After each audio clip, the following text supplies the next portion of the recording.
کیا ہم وہی سجدہ کر رہے ہیں جو رسول اللہ صلی اللہ علیہ وآلہ وسلم نے کیا اور سکھایا؟ کیا ہمارا سجدہ صحیح ہے یا کہیں غلط سجدے کے ساتھ ہی ہم اپنی نمازوں کو ضائع تو نہیں کر رہے؟ آئے آج مسنون سجدہ مکمل دلائل کے ساتھ ہم آپ کو سکھاتے ہیں۔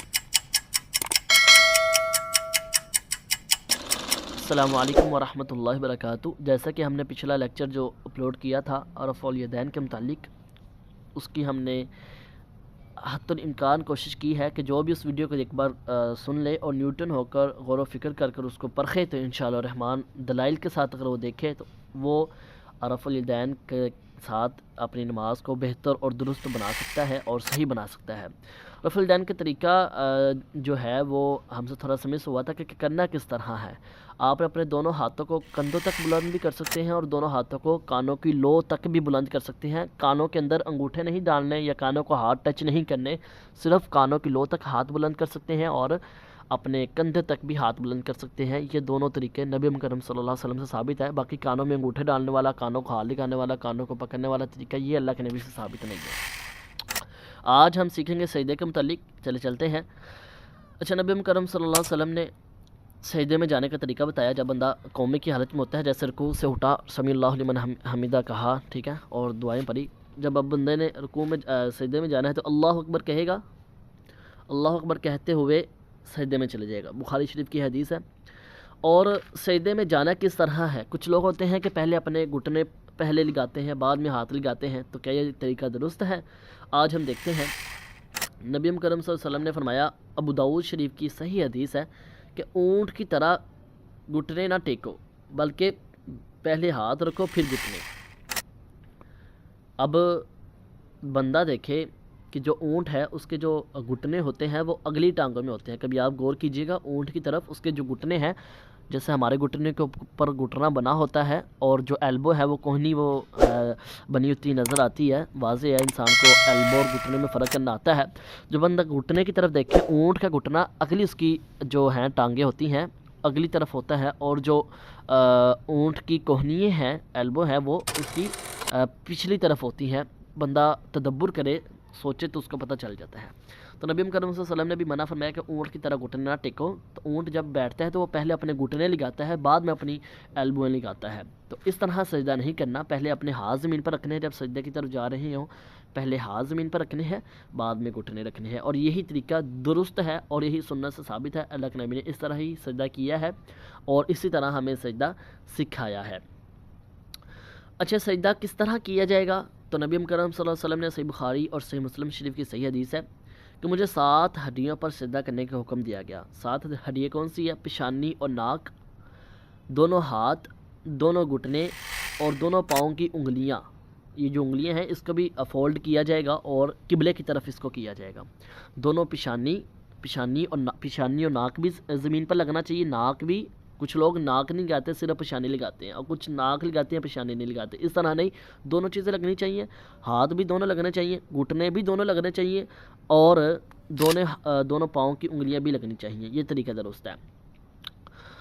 اور اسی طرح سجدے کے درمیان تکیہ یا کوئی اور چیز بندہ رکھ لے اور اس کے اوپر بندہ سجدہ کرے تو یہ طریقہ درست نہیں ہے۔ رسول اللہ صلی اللہ علیہ وسلم نے ایک صحابی کو دیکھا، وہ تکیہ پر رکھ کر سجدہ کر رہا تھا، اللہ کے نبی نے وہ تکیہ دور پھینک دیا اور کہا کہ اگر آپ استطاعت رکھتے ہیں کہ زمین پر سجدہ کریں تو پھر ٹھیک ہے، زمین پر ہی سجدہ کریں، تکیہ پر نہیں کرنا۔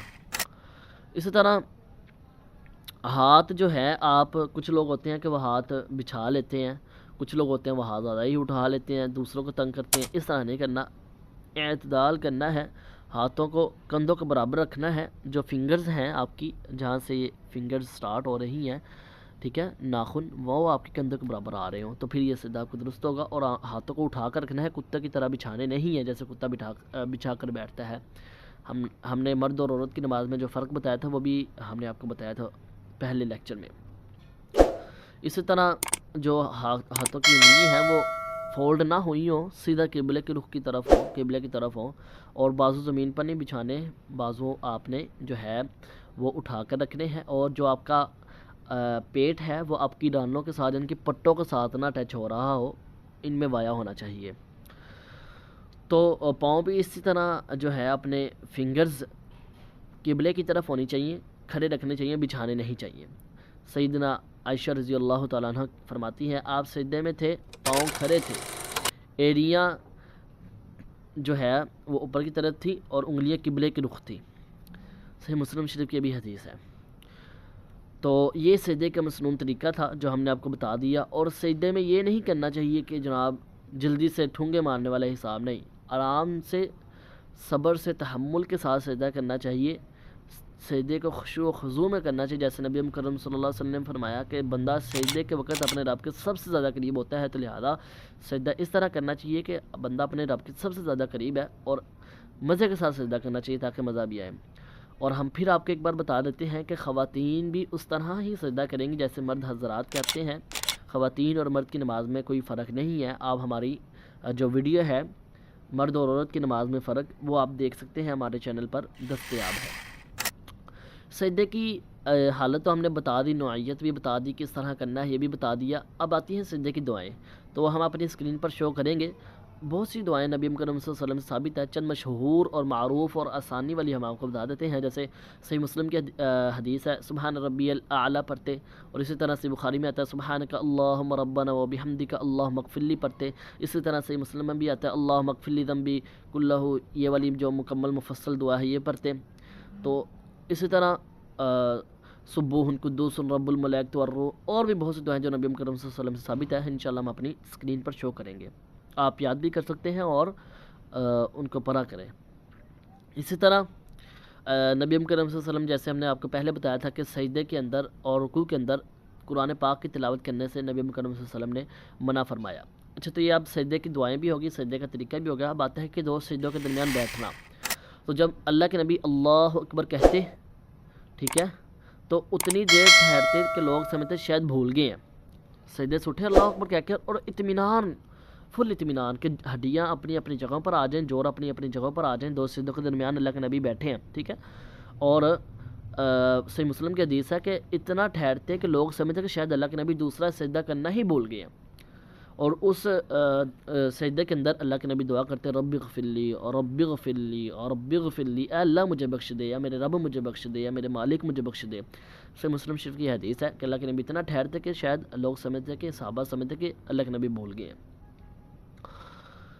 پھر جب بندہ سجدہ کر لیتا ہے، دونوں سجدوں سے فارغ ہو جاتا ہے، تو اٹھنا کس طرح ہے؟ اسی طرح جس طرح آپ بیٹھے تھے، یعنی کہ پہلے ہاتھ لگانے ہیں اور بعد میں یعنی کہ ہاتھوں کو سہارے سے اٹھنا ہے۔ یہ نہیں کہ آپ گھٹنوں کے سہارے سے اٹھ جائیں، جیسے سجدہ کیا تو پہلے ہاتھ لگائے تھے بعد میں گھٹنے لگائے تھے نا، اسی طرح آپ نے ہاتھوں کے سہارا لے کر اٹھنا ہے، گھٹنوں کے سہارے سے نہیں اٹھنا۔ دیکھیں اسلام کتنا احسن اور خوبصورت اور انسان کو آسانی دینے والا دین ہے، کہ اب کچھ لوگ ہوتے ہیں، اب وہ اگر اسلام کہتا ہے کہ جناب سجدے سے اٹھتے وقت آپ نے ہاتھ نہیں لگانے، گھٹنوں کے ذریعے اٹھنا ہے۔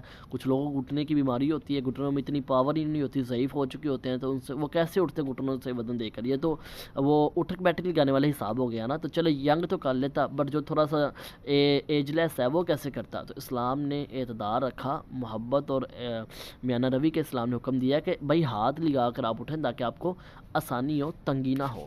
تو یہ سجدے کا طریقہ تھا۔ سجدے کی مسنون دعائیں بھی آپ کو بتا دی، سجدے میں کیسے کرنا ہے، کس طرح کرنا ہے، اور کن چیزوں پر سجدہ کیا جاتا ہے، یہ سب ہم نے آپ کو بتا دیا۔ تو اگر ہماری یہ ویڈیو آپ کو مفید لگی ہو تو ضرور آگے شیئر کریں ان احباب کے ساتھ جو صحیح سجدہ نہیں کرتے، ان احباب کے ساتھ جو نماز سیکھنا چاہتے ہیں۔ ہمارا یہ چینل شیئر کریں، ہمارا یہ کورس شیئر کریں تاکہ آپ کے لیے بھی صدقہ جاریہ بن سکے۔ جزاکم اللہ خیرہ۔ السلام علیکم ورحمۃ اللہ وبرکاتہ۔